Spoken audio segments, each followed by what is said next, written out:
할렐루야. 주님의 이름을 찬양합니다. 우리 공의와 인애가 충만하신 하나님께서 오늘도 우리와 함께 하시며 우리들의 예배를 받아주신 줄 믿으시길 바랍니다. 오늘은 우리 담임 목사님께서 총회에 참석하셔서 제가 대신 하나님의 말씀을 증거하게 되었습니다. 오늘은 예수 하나님의 공의라는 제목으로 말씀을 전할 텐데요.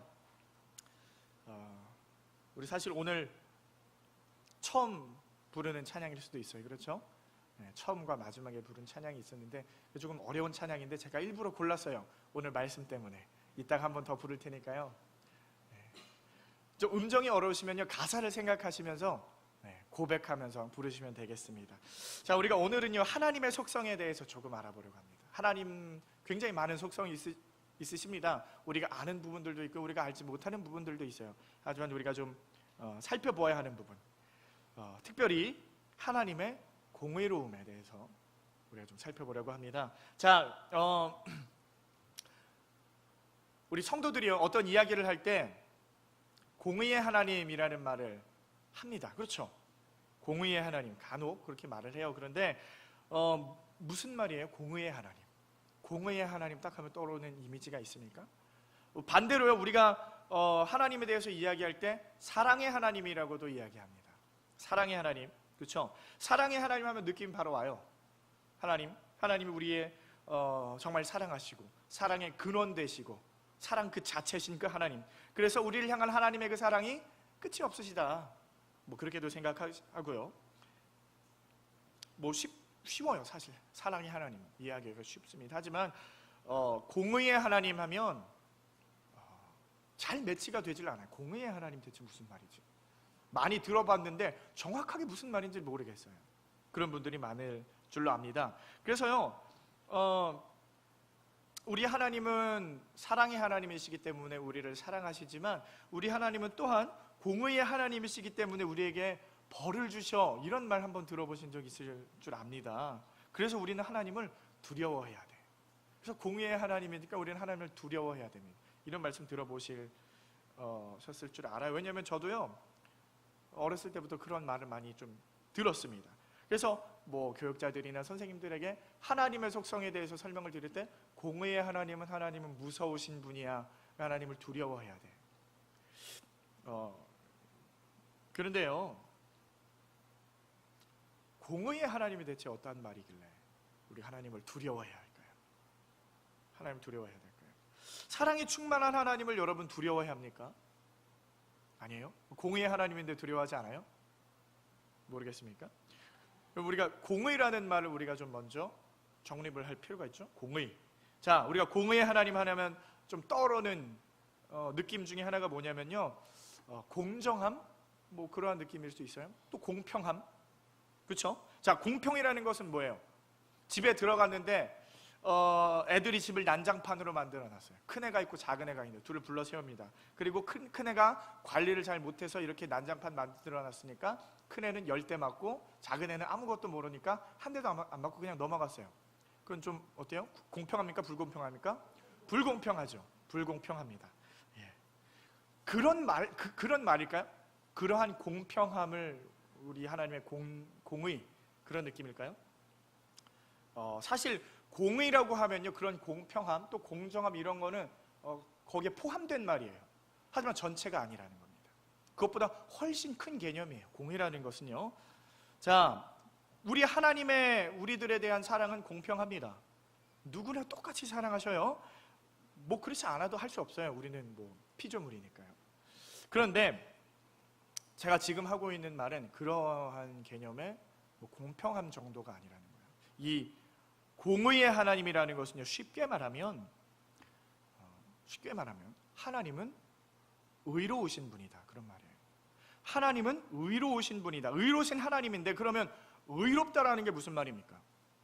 여러분, 의롭다라는 게 무슨 말이에요? 의롭다는 것은요, 다른 말로 하면 법을 어기지 않는다라는 말이에요. 그러니까 하나님은요, 의롭기 때문에 법을 어기지 않으셔요. 이건 좀 공평한 것과 좀 훨씬 큰 개념이에요. 법을 어기지 않는다. 자, 그러면 법이 무엇입니까?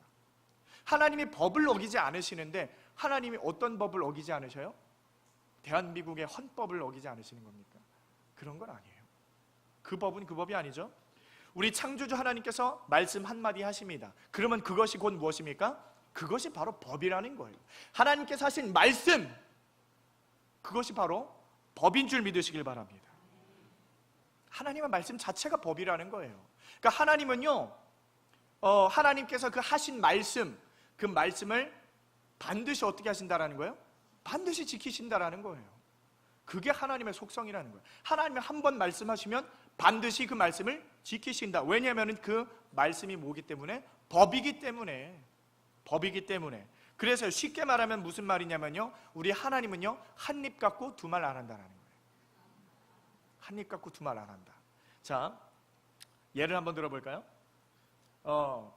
내가 이제 전도를 하는 거예요. 전도하러 어디 나갑니까? 솔밭에 나가요. 그래서 누굴 만났어요. 몇 날 며칠 솔밭에서 만난 애기 엄마를 이제 예비 신자로 작정합니다. 그리고 찾아가서요, 선물도 갖다 주고요, 맛있는 음식도 해다 먹이고요, 온갖 칭찬과 좋은 말과 격려로 막 이렇게 구워 삶아놨어요. 그래가지고 이제 마티 파티도 초청해가지고 맛있는 거 잔뜩 먹이고, 이제 약속을 해요. 우리 손 붙잡고 교회 가는 거다. 아멘? 아멘 했어요. 교회 간대요.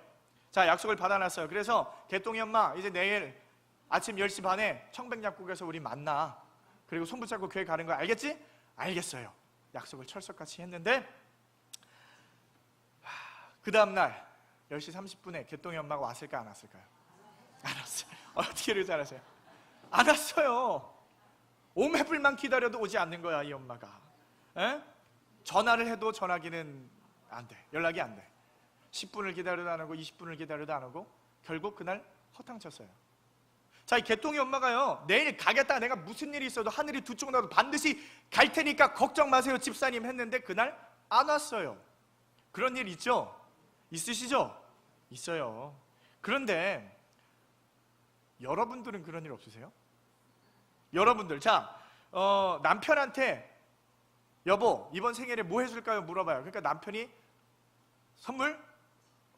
낚싯대 세트 이렇게 말해요. 낚싯대. 좋아, 알겠어요. 내가 이번 생일 돌아오면 내가 낚싯대 세트 사줄게. 철석같이 약속을 합니다. 그땐 기분이 좋았나 봐요.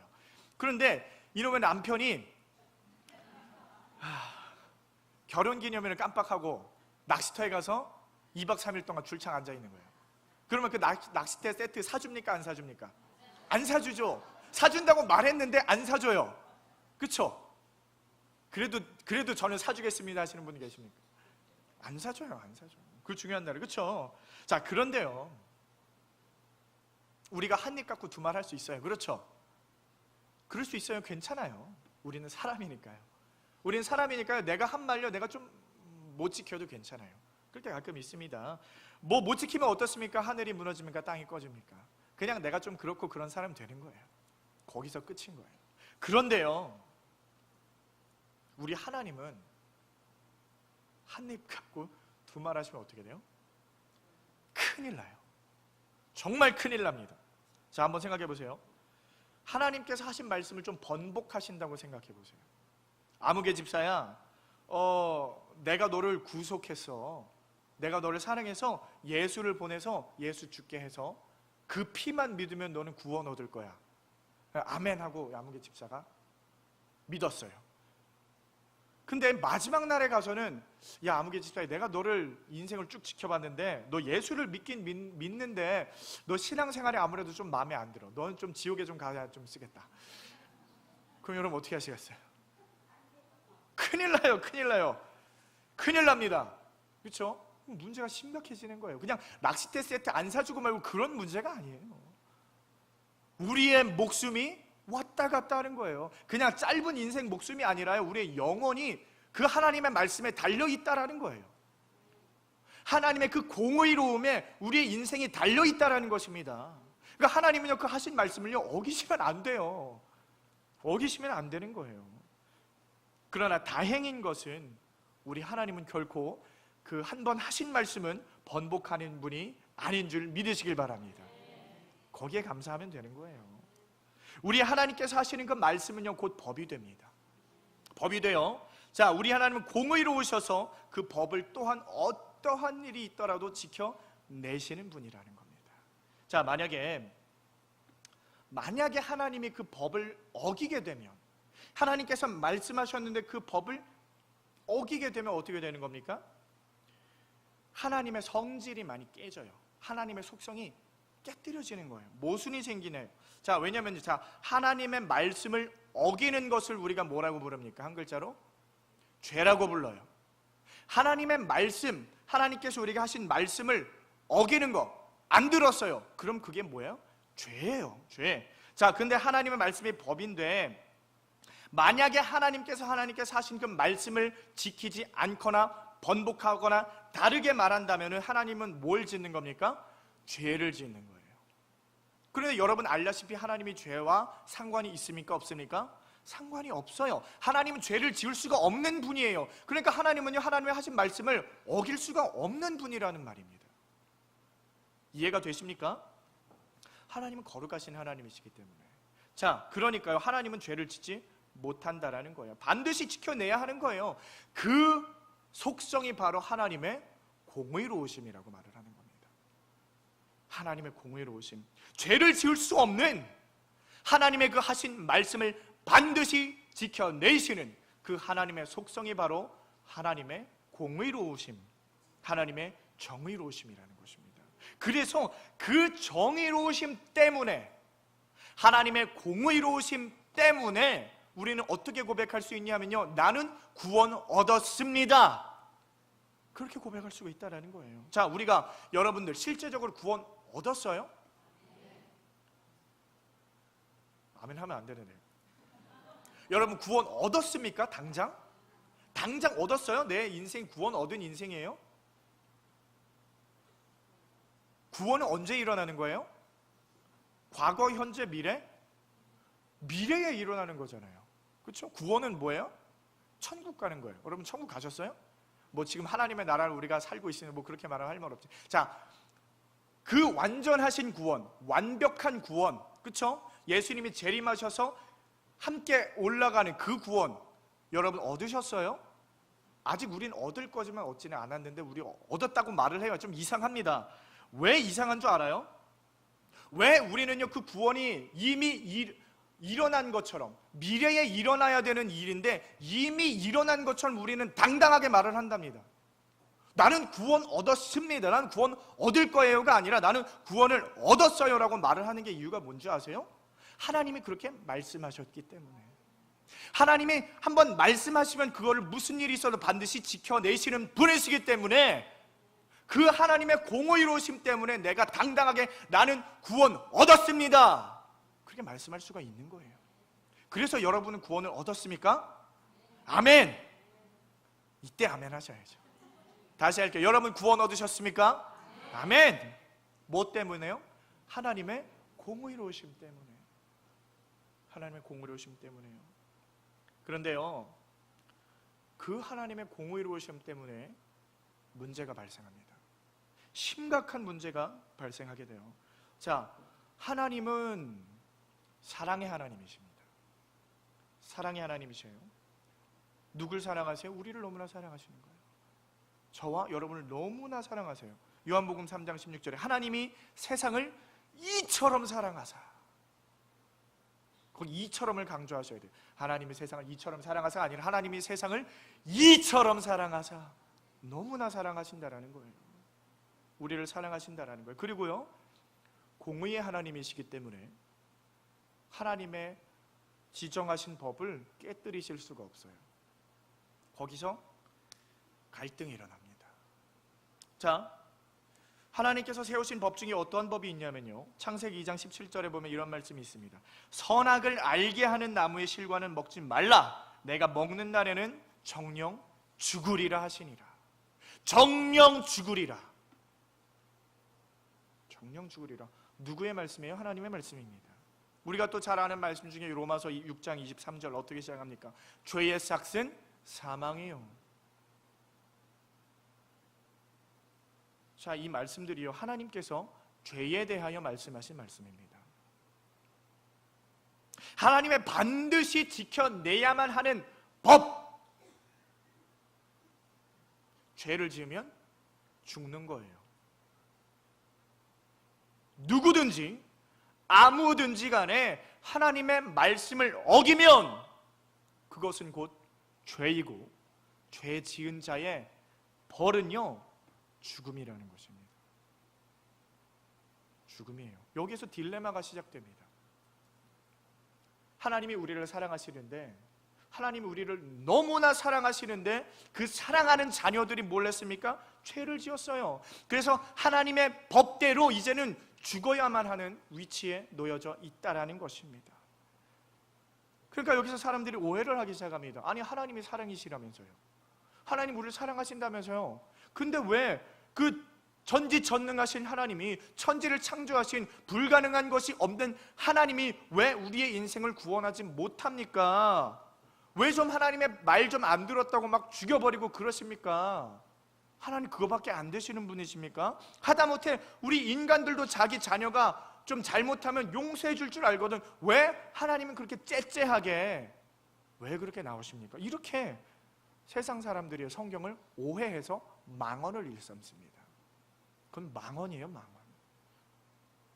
어떻습니까? 여러분도 혹시 헷갈리세요? 자, 일단은요, 우리가 하나님의 말씀을 이해하기 위해서 필요한 것은요, 입장이에요. 입장이 무슨 말인지 알죠? 누구누구의 입장, 저의 입장, 뭐 여러분의 입장, 하나님의 입장. 하나님의 입장을 우리가 좀 알아야 돼요. 자, 우리가 좀 익숙한 것은요, 1인칭의 시점이에요. 나의 관점, 나의 입장, 항상 나의 입장, 내 생각대로. 그렇죠? 근데 성경을 읽어보면, 자, 하나님이 천지를 창조하셨다, 이거는요, 하나님이 나를 창조하셨다, 하나님이 나를 만드셨다, 이것은 3인칭입니다. 객관적인 입장이에요. 그런데 나의 입장에서 봤을 때는요, 내가 누군지 잘 모르겠어요. 내가 누구지? 어디에서 왔는지도 잘 모르겠고요. 아무튼 어떻게 하다 보니까 눈 떠보니까 세상이라는 게 있었고요. 숨이 쳐져서 그냥 살아왔어요. 아무 생각 없이 그냥 눈에 보이는 대로 들리는 대로 그렇게 살아왔어요. 그런데 살아가다 보니까 좀 이상한 겁니다. 이상해요. 아무리 생각을 해봐도요, 누군가 이 세상을 만들지 않았나 싶어요. 궁금증이 듭니다. 또 생각이, 누군가 나도 만들지 않았나? 그런 생각이 든다라는 거예요. 그러면요, 하나님의 입장을 한번 생각해 봅시다. 하나님의 입장, 하나님의 관점에서 하나님이 바라보시는 세상은 어떠한 세상이냐 말입니다. 하나님께서요, 계획하신 뜻 가운데에 우주를 창조하십니다. 그 가운데에요, 지구라는 행성을 선택하셔서 또 지구를 만드시고 거기에다가 하나님의 나라를 만들어 가시는 거예요. 그리고 인간을 창조하셨는데 당신의 형상을 따라 창조하시고 자유의지라는 것을 주셨습니다. 하나님의 관점이에요. 중요한 것은요, 우리가 성경의 진리를 파악하기 위해서는 이 2인칭 하나님의 관점을 우리가 좀 알아야 된다는 거예요. 하나님의 대체 이 세상을 어떻게 생각하실까? 하나님의 나에 대해서 어떻게 생각하실까? 우리가 그것을 좀 파악해야 된다는 거예요. 그러니까 그게 쉽습니까? 상대방의 마음을 헤아려야 하는데 상대방 그냥 사람도 아니고요, 천지를 만드신 하나님이에요. 그 하나님의 입장을 우리가 좀 생각을 해야 된다는 것입니다. 상대방의 입장에서 바라보고 생각하는 것. 자, 여러분이요, 지금 앞을 보고 있습니다. 뭐가 보이세요? 앞에 강단이 보입니다. 화분도 있고요, 위에 십자가도 있고요, 스크린에 제 얼굴도 나오고요, 앞에서 제가 말씀을 전하고 있어요. 그거는 누구의 입장이에요? 여러분의 입장이라는 거예요. 그런데 반대로 저의 입장을 한번 생각해 보세요. 제가 뭐가 보일 것 같습니까? 제가 뭐가 보일 것 같아요? 지금 본당이 있고요, 1층과 2층으로 되어 있고, 1층에 사람들이 많이 앉아 있고요, 2층에는 사람들이 좀 적게 앉아 있어요. 그게 저의 입장이에요. 여러분의 입장하고 저의 입장하고 같습니까? 다릅니까? 완전히 달라요. 완전히 달라요. 근데 우린 같은 공간 안에 있어요. 같은 공간 안에서 같이 하나님을 예배하고 있습니다. 그런데도요, 우리 입장이 서로 달라요. 우리 인생을 놓고 보자면요, 나의 입장과 하나님의 입장이 천지 차이로 다르다라는 것입니다. 사랑하는 성도 여러분, 우리가요, 그래서 구속사역을 한번 생각을 해봅시다. 구속사역. 자, 이것도 어떠한 관점에 보느냐에 따라서 굉장히 달라지는데요, 우리들의 입장에서 한번 봅시다. 이 구속사역을 이루시기 위해서 예수님께서 이 세상에 내려오십니다. 예수님이 오셔요. 그리고 십자가에서 돌아가셨어요. 그게 어떠한 의미가 있습니까? 별 의미 없어 보여요. 예수님이 돌아갔어요. 뭐 좀 대단한 능력을 가진 사람이 왔다가 십자가에 달려서 저주받고 그냥 개죽음 당한 사건이요. 글쎄요, 옛날에 그랬대. 우리는 보지도 못하고 누군지도 몰라. So what? 그래서 뭐 지금 내 인생이랑 무슨 상관이 있는데, 뭐 그렇게 느껴질 수 있습니다. 그런데요, 그 예수님의 성육신 하시고 십자가에 돌아가신 사건을 하나님의 입장에서 한번 생각을 해보자 이 말입니다. 하나님께서 생각하실 때 그 십자가 사건을 보면요, 기가 막힌 노릇이에요. 정말 말도 안 되고 절대로 일어나서도 안 되는 정말 너무너무나 끔찍한 사건이라는 것입니다. 자, 우리 다시 한번 생각해 보겠습니다. 두 명의 사람이 있습니다. 두 명의 사람이 있어요. 한 사람은요, 완전 페류나예요. 페류나, 자기 부모가 화난다고 그냥 칼로 찔러 죽였어요. 그리고 뛰쳐나와서요, 칼로 그냥 아무나 휘둘러서 어린이집 아이 10명을 죽였습니다. 그리고요, 잡혀서 구속됐어요. 감방에 들어갑니다. 사형을 판정받아요. 그리고 사형 날짜만 기다리고 있어요. 그런데 사형이 집행되기 전에요, 이 감옥 안에서 이 페류나가 성경을 전해 듣는 거예요. 복음을 들어요. 그리고 그 복음을 받아들입니다. 그리고 예수를 주로 고백하고, 그리고 다음날 사형대에서 죽었어요. 첫 번째 사람입니다. 두 번째 사람은요, 세상 살면서 항상 남을 도우면서 살아가는 너무너무나 착한 사람이에요. 막 불쌍한 아이들 10명이나 입양해서 키우고요, 항상 남을 도우면서 그렇게 사는 사람. 근데 그 사람한테 누가 가서 전도를 했어요. 복음을 전했는데 복음을 거절합니다. 죄송합니다, 저는 괜찮습니다, 저는 이렇게 그냥 이대로 살겠습니다 하고 진짜 그렇게 살다가 죽었어요. 첫 번째 사람과 두 번째 사람. 자, 첫 번째 사람은 어딜 가죠? 천국에 가요. 두 번째 착한 사람은 어딜 갑니까? 지옥에 갑니다. 성도 여러분, 이거요, 우리들 인간의 입장에서 한번 생각해 보자 이겁니다. 하나님이 어때요? 하나님 엉터리예요.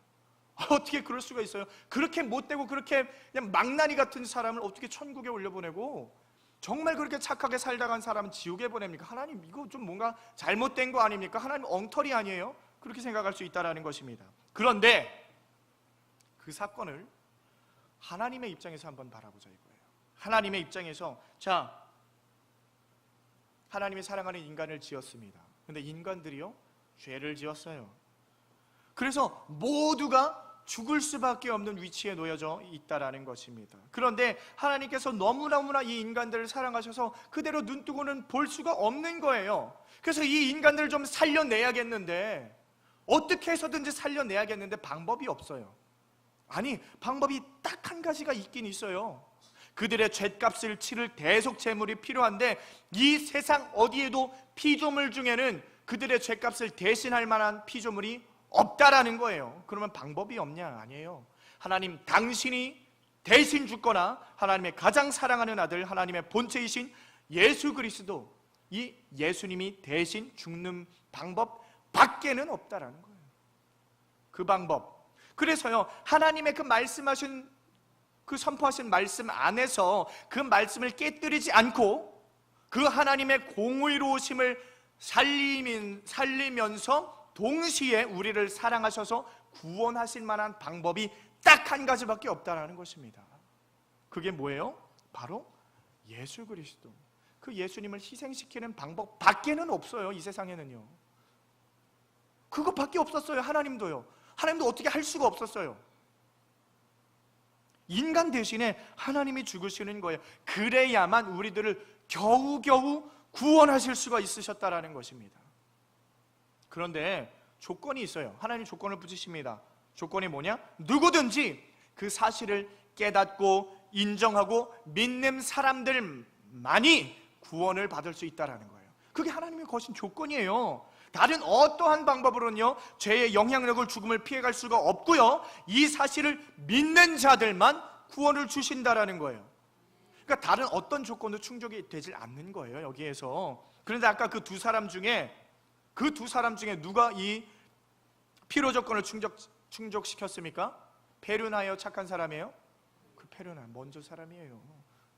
그래서 그는 천국에 가고요, 착한 사람 지옥에 가게 되는 겁니다.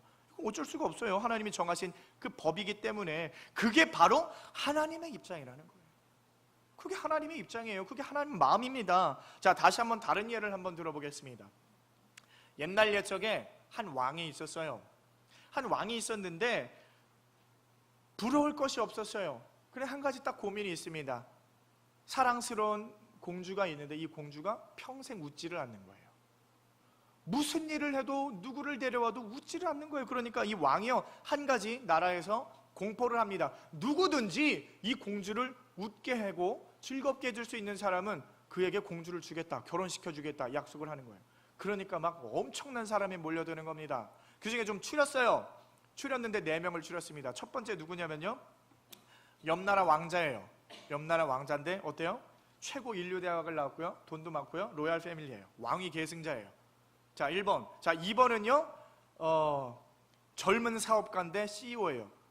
돈을 버는 탁월한 능력이 있어요. 엄청난 갑부예요. 얼굴도 잘생겼어요. 자, 3번은 누구냐면요, 당대 최고의 지식인입니다. 박사학위가 30개가 있고요, 나이도 젊고요, 얼굴은 원빈이에요. 3번. 자, 4번 거지입니다. 거지인데요, 몸도 조금 불편해요. 근데 이 거지는요, 다른 사람의 마음을 이해하는 그 능력이 탁월해서 그 사람의 마음을 이해하고 또 유머 감각도 있어서 사람을 잘 웃게 해요. 아주 편안하게 만듭니다. 그래서요, 결국에는 이 4번이 공주를 웃게 만들었어요. 자, 그러면 누가 그 공주랑 결혼합니까? 거지가 결혼하는 거, 거지가. 세상 사람들의 입장에서 한번 보세요. 그 엄청난 왕의 딸과 공주와 누가 결혼해요? 거지가 결혼하는 거예요. 좀 웃기죠? 근데 왕은 누구랑 결혼시켜야 돼요? 뭐 두말하면 잔소리. 거지가 결혼하는 겁니다. 그게 왕의 입장이라는 거예요. 돈 많은 게 무슨 소용입니까? 지식이 많은 게 무슨 소용이에요? 내 딸을 웃게 해주지 못하는데. 자, 말씀을 좀 정리해 보겠습니다. 너무나 공의로우셔서 당신의 세우신 법을 어길 수가 없으신, 그 죄를 지을 수가 없으신 하나님께서요, 인간을 창조하셨습니다. 우리들을 창조하셨어요. 저와 여러분을 창조하셨어요. 그리고 우리들을요, 너무너무나 사랑하신다라는 것입니다. 그런데 그렇게 사랑하는 우리 인간들이 죄를 지었어요. 죄를 지어서요, 죽을 수밖에 없게 되는 것입니다. 그래서 하나님께서 세우신 법에 의해서 그 영혼들을요, 다 죽여버려야만 하는 것입니다. 아무리 전능하신 하나님이시지만 이 인간들을 용서하고 눈 감아 주실 수가 없다라는 거예요. 그래서 하나님은 재판을 하셔야만 합니다. 왜냐면요, 그 인간들을 사랑하기 때문에 그냥 용서해주면 하나님의 법이 깨지게 되는 것이고요, 단순히 깨지는 것에서 끝나는 것이 아니라 하나님의 나라가 무너지게 되는 거예요. 하나님의 말씀이 흔들려 버리면. 그래서 하나님께서 내리신 최후의 결정이 무엇입니까? 바로 그 죄값을 내가 대신 받겠다. 내가 대신 받겠다. 내가 대신 죽겠다. 내가 죄값을 치르면 이 많은 인간들, 내가 사랑하는 자녀들 죽지 않아도 되니까 내가 대신 그 죄값을 치를 거야 하시고 직접 인간 세상에 내려오셔서 처참하게 죽임을 당하십니다. 그분이 누구십니까? 바로 예수 그리스도시라는 거예요. 그분이 예수님이라는 거예요. 자, 지난주에 우리 목사님께서 다니엘 이야기를 하셨습니다. 너무나 총명하고 지혜롭고 어디 하나 부족한 것 없는 그 다니엘, 그렇죠? 훌륭한 신하였습니다. 그래서 이 왕, 다리오 왕이요, 다니엘을 너무너무나 사랑했어요. 그래서 다른 신하들로부터 시기와 질투를 받게 됩니다. 그래서 그들이 어떻게 합니까? 계략을 써요. 이 다니엘 정말 너무나 꼴 보기 싫어서 어떻게든 좀 없애버리고 싶은 거예요. 그래서 왕에게 가서 조서를 쓰게 합니다. 조서를 쓰게 해요. 누구든지 왕을 신처럼 여기고 섬겨야 합니다. 그렇지 않으면 누구든지 다른 신을 섬기거나 다른 신에게 기도하거나 절하는 자는 사자굴에 집어넣겠다 하는 조서를 작성하게 하는 거예요. 그런데 다니엘이 그 법에 위반되는 행동을 하기 때문에 잡혀오게 됩니다. 잡혀오게 돼요. 그리고는요, 사자굴에 이제는 던져져야 하는 상황에 놓여지게 되는 것입니다. 이때 이 다리오 왕이요, 마음이 어땠습니까? 너무 슬펐다라는 거예요. 너무 사랑하는 이 다니엘이 이젠 죽게 되었어요. 사자굴에 들어가게 되었습니다. 그러니까 너무 마음에 근심이 되어서요, 자기가 할 수 있는 방법은 모조리 찾아보는 겁니다. 성경에 그래서 아침부터 저녁까지 쉬지도 않고 그 방법을 찾았다 그래요. 근데 방법이 있습니까? 없어요. 그 다니엘을 살릴 수 있는 방법이 없어요. 그런데 그 마음속에 아마 두 가지 방법이 생각을 났었을 거예요. 성경에 기록되어 있지는 않지만요, 차마 실행하지 못하는 두 가지 방법, 무엇입니까? 바로 다니엘 대신에 내 사랑하는 아들 대신 죽이면 이 다니엘 살려줘라 하면요, 아마 가능했을 거예요. 근데 차마 그거는 못하겠죠. 그러니까 내가 대신 죽겠다, 내가 죽을 테니까 이 사랑하는 이 다니엘을 살려줘라 하면은 아마 다니엘을 살고 그 왕은 죽었을 겁니다. 그 두 가지 방법은 있었을 거예요. 그런데 그 두 가지 방법, 이 다리오 왕이 실행합니까? 못합니까? 못해요. 못합니다. 그냥 그 다니엘이요, 사자굴에 떨어지는 거 지켜볼 수밖에 없었어요. 그리고 뭐라고 합니까? 너의 살아계신 하나님이 너를 도와주실 거, 그거밖에는 말 못했다라는 거예요. 그런데 사랑하는 성도 여러분, 이 방법을 직접 실천하신 분이 있다라는 것입니다. 누구십니까? 만유의 주제시며 온 세상의 통치자이시며 우리 아버지 되신 그 하나님께서는요, 그 가운데에서 당신의 가장 사랑하는 아들 독생자 예수 그리스도를 보내주셨다라는 거예요. 우리 대신 사자굴에 들여보내서 갈기갈기 찢김을 당하게 하셨다라는 것을 믿으시길 바랍니다. 그것이 바로 예수님의 십자가 사건이에요. 그리고 그 예수님의 십자가 사건이 바로 우리 하나님의 공의로움, 그 속성이 되는 것입니다. 이해가 되십니까? 예수 그리스도로 말미암아 공의의 하나님이 동시에 사랑의 하나님이 되는 것입니다. 사랑하는 성도 여러분, 우리 하나님은요, 공의로 오셔서 우리를 벌 주시는 하나님이 아닙니다. 우리 하나님은 공의 하나님이시기 때문에 우리가 두려워할 존재가 아니라는 거예요. 그분의 공의로우심으로 인하여서 저와 여러분이 그의 자녀가 된 줄 믿으시길 바랍니다. 하나님이 공의로우시기 때문에 하나님 우리를 살려주셨다라는 거예요. 우리에게 생명 주셨다라는 거예요. 그 하나님 두려워하고 무서워할 필요가 없어요. 그 하나님 앞에 감사함으로 사랑을 고백하면서 나아가면 되는 것입니다.